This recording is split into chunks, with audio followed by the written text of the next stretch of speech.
Hello everyone, and welcome to the first episode of my new question and answer series named Olivia Trivia. I will be answering some of your guys' questions. They range from Wizard 101 orientated to a little bit strange, so I hope you guys sit back, relax, and enjoy this episode. Alright, so the first question is by Gabriel Kleidman? Sorry if I mess up your name. I don't mean to intentionally mess up your name. So she asks, at what age did you begin Wizard 101, and who or what got you into it? I started Wizard 101 a little bit late, probably when I was 18, which does seem, again, a little late on the spectrum. A lot of people start early, however I started a little bit late. So I started around age 18, 17, 18, that kind of an age-wise. And who or what got you into it? I think they found out about it on the internet or on a commercial. I was playing WoW at the time, which is World of Warcraft. You guys don't know what that is. And I wasn't really finding it all that interesting, so I stopped and thought that this looked a lot more fun and colorful and just a lot easier than WoW. So that's really what got me into it. Then I brought my friend Courtney into it, and then we started playing it for a little bit. But I think that answers your question, I hope. The next question is by CookieJar CF, and they ask, when did you start playing Wizard 101? Again, I started playing when I was 17 or 18, which I believe was around 2008, 2009-ish era, which I graduated in 09, so from high school. So, yeah, probably around 5 years, I believe. 5 or 6 years ago. Yeah. The next question is by Shelly Deslory. I hope I'm saying her names right. I'm sorry if I'm not. She asks, if Wizard 101 didn't exist, what game would you play instead? Now, this is a really hard question because I like playing a lot of games. And as you can see in the background of this video, I am playing Team Fortress 2, which is a really super fun game. But I guess if it didn't exist, I don't know, I'd probably play The Sims, even though I already play The Sims, but I really, really love the Sims series. I've been playing it since the first Sims game came out. Also, I really like Halo, too. Halo's pretty fun. I don't know, that's a really good question. Pirate 101 is okay, it's not like my favorite thing in the world, but that's a pretty fun game to play, too. Spyro, I don't know. Old school games, I guess. I really like old school games. Minecraft, I guess Minecraft is another one. I would play a lot of games if Wizard 101 didn't exist. The next question is by Awesome Kids 1906, and they ask, what is my real name? I'm sure many of you guys know what my real name is. It's Courtney. If nobody knows what that is, it's Courtney. Olivia is my middle name, so that is why I go by Olivia on Wizard 101 and elsewhere.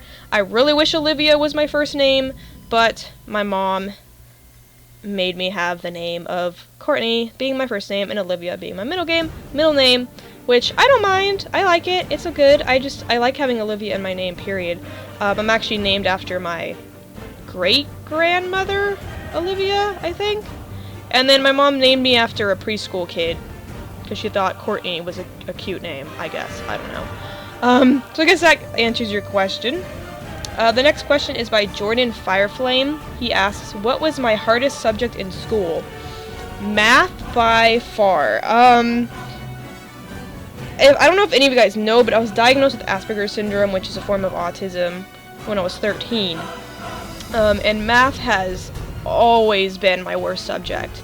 I am very visual, so I learn visually, and when you put a bunch of numbers in front of me, it really stresses me out, and I freaked out a ton of the time.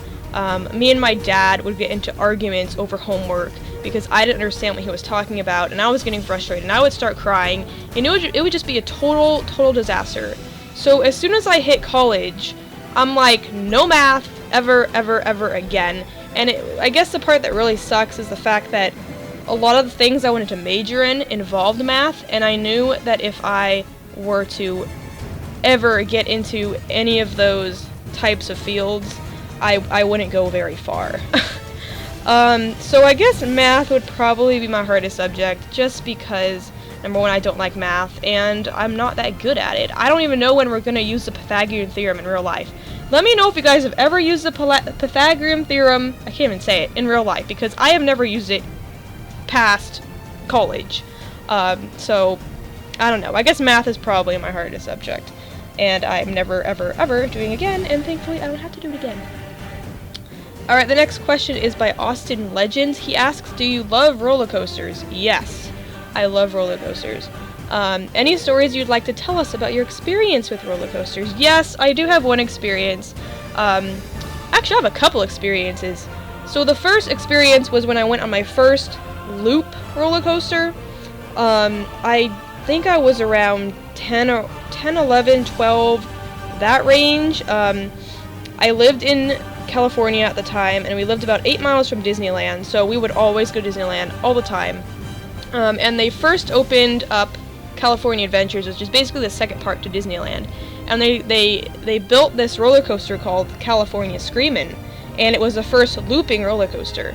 I was terrified of upside down rides. I could do regular roller coasters, but not upside down oriented roller coasters.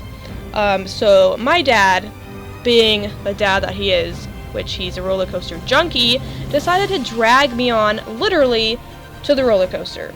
So I was screaming my head off, crying, I was scared, I was freaking out. My friend was with me, which was even more embarrassing. But I did not want to go on this roller coaster at all. I was so terrified. And he picked me up and he dragged me on the roller coaster, and I was sitting in the seat, terrified when they put the bars, over your shoulders, and I was just bawling in the seat, and it was terrible. And then the roller coaster launched, and it had music playing in the background. That didn't soothe me either. I was just, it was so terrible. But as soon as we passed the looping part, when you went upside down, I was as happy as can be, and I wanted to go on it again and again and again and again. So now every time I go back to California Adventures, I always go on that roller coaster, because it just has so many memories to me. Even though they're bad memories, they're still good memories. I guess another experience is, I went to it wasn't Knott's Berry Farm. I went to Silverwood in Idaho, I think, and they had a corkscrew roller coaster. And I'm like, okay, well, I've never been on a corkscrew roller coaster before, so it's kind of like a mix between an upside-down roller coaster and just like a freaking crazy roller coaster. I'm like, okay, I'll go try it. Worst experience of my life, only because the roller coaster was super old, and every time it would loop or something, my head would hit the sides of the seat, and it was so painful, and I'm never going on that again, just because it was so painful. It would be less, I probably would have enjoyed it less if it was, or more if it was less painful. But anyway, I guess that's my experiences with roller coasters. Kind of a interesting relationship with them. The next question is by Michael Wyant. He asks, do you ever plan on finishing your Azteca Let's Play? Maybe? I'm not sure. A lot of people have been asking me this question, and to be brutally honest, I'm not sure. Probably not, just because it's so far back in the past, especially with Chrysalis coming out. I don't know. I might when Carrick gets up there, but yeah, I don't know. And then he asks, also, what level is your Balance Wizard, and where is he in Avalon and or Azteca? Carrick just made it to Azteca, so he is just in the beginning. I have not actually started Azteca on him yet, and I believe he's level, what level is he, 78, 79, 80, that area, not really sure, I need to check. But yeah, he's just in the beginning of Azteca, so I haven't actually even started. I haven't even talked to the bird. I haven't done anything yet. But that's where he is. I might continue the Let's Play on him. I don't know yet. I know you guys would probably like to see it, so maybe I will in the future sometime if I have time. The next question is by Mark Spriteleaf. He asks, what is your absolute favorite mount of all time? You really had to ask this question, didn't you? Probably the Night Runner, only because it's taken me forever to get it, and Halloween is probably my favorite season of all time in the world. So probably Night Runner. It's kind of a tie with the Night Runner and the Nightmare. I don't know. I have a lot of favorite mounts. I collect mounts, so I don't really have a absolute favorite mount. But yeah, probably the Night Runner. The next question is by Snowy Love. They ask, what is your favorite storm spell? Owl is so far my favorite storm spell. Pretty much every new storm spell that comes out is going to become my favorite because it's stronger, betterly graphically designed, etc. So probably Storm Owl. I like the King Artorias. He is really super cool too. But probably Owl as of right now. The next question is by Oz Gaming 101. He asks, or she asks, what would be your perfect pet? I don't know. Each one of my wizards has a specific pet that is attributed to them. So Olivia will either have a storm-orientated pet. My fire will have a fire pet. My ice will have an ice pet. And it all has specific talents based on their talents. So, for example, Storm would probably have Storm Crit or something along those lines. So it really depends on what skills and stuff they need. So I don't know. I don't really know what my favorite pet is or what my perfect pet would be. It's a hard question. You guys are coming up with good hard questions. All right, next question is by Corbin Rogers. He asks, what are your thoughts on the future of On the future of Wizard 101. My thoughts are it's going to be good. If they keep rolling out content like this, with the level of graphic designing that they're doing and the plot lines and all that, they're gonna get far. It all depends on what they do in the future, you know. I mean, if they stop, which I don't think they're gonna stop, they have loads of money, a ton of support. They're probably never gonna go down. So really, really good. I think the future is going to be awesome. I can't wait to see what they do next. It's going to be awesome. Alright, the last question, which is a little bit close to my heart, seeing as this sort of just happened to me, is by Cold Chicken Dog. He says, hey, I just had a pet fish and I've had him for a while. Why can't I read it there? Well, anyway, he basically mentions he saw that he was alive and swimming, and he flushed him in the toilet anyway, and asks if he thinks he did the right thing because he feels bad. I don't know if any of you know this, but Sheldon, my beta fish, recently passed away yesterday? 2 days ago? I was bawling my eyes out for a really long time about it. I've had him for about 1.5 years, and you guys have seen him in my videos. And he was not doing good for the past 2 weeks, and I tried everything to save him as I possibly could, and I just couldn't, and I could not see him suffering anymore. So inevitably I did flush him as well down the toilet. I felt terrible. I felt like a murderer. Oh my gosh, that's why I couldn't come up with the Olivia shout out video, because I only got 3 hours of sleep because I was so upset about it. It was terrible.